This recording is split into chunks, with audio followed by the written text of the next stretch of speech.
Au revoir Noël. Bientôt l'année 2023 laissera place à la nouvelle année 2024. C'est Jules César qui a décidé que le 1er janvier serait le jour de l'an. Les Romains très croyants établirent le premier jour, soit le 1er janvier, journée alors consacrée au dieu Janus. Qui a inventé le jour de l'an? En 1852, c'est le pape Grégoire XIII qui va généraliser le jour de l'an dans l'Europe catholique et instaurer le calendrier grégorien. Le gui et le hou, présents au réveillon et au repas du Nouvel An, sont un héritage des traditions et croyances anciennes. Pour les druides celtes, le gui et le hou portaient bonheur. Nous avons gardé l'habitude de nous embrasser sous le gui le soir du réveillon de la Saint-Sylvestre, en gage de bonheur sentimental et de mariage dans l'année pour les célibataires. Que faites-vous pour le réveillon du jour de l'an? La veille du Nouvel An, le 31 décembre, le réveillon donne lieu à une grande fête destinée à enterrer l'ancienne année et célébrer la nouvelle année. En fait, quand on parle du Nouvel An, on évoque généralement le réveillon de la Saint-Sylvestre. Des soirées cotillons sont organisées, petits et grands dansent, c'est la fête. Il est de tradition d'organiser un grand déjeuner familial également pour fêter l'arrivée de la nouvelle année en famille. Ce repas est souvent l'occasion de donner des étrennes aux enfants.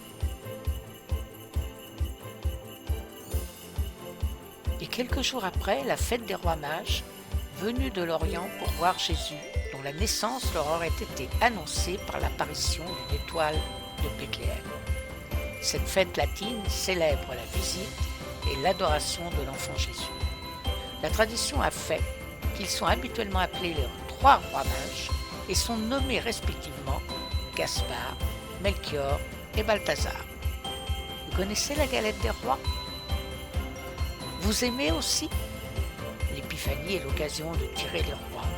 Une fève et parfois une figurine sont cachées dans la galette des rois ou le gâteau des rois. Le convive qui découvre cette fève devient le roi ou la reine de la journée. Les enfants sont très attirés et savent que le plus jeune ira sous la table pour donner le prénom de la personne qui prendra la part de galette. Certaines familles s'arrangent pour que la fève ou la figurine revienne à un des plus jeunes enfants. Il est couronné roi ou reine et il choisit alors son roi ou sa reine. Souvent, sa mère ou son père. Fréquemment, les rois sont tirés plusieurs fois au cours de la période. On peut remarquer que bien souvent, les parts de galettes pour les enfants restent dans l'assiette, car pas de fèves.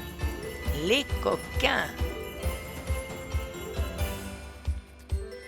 Il est maintenant venu le temps, au nom de toute l'équipe du Tourisme Revisité, de vous souhaiter Une bonne et heureuse année 2024. au Guy l'an 9 Au Guy l'an 9. et toujours pour de nouvelles aventures.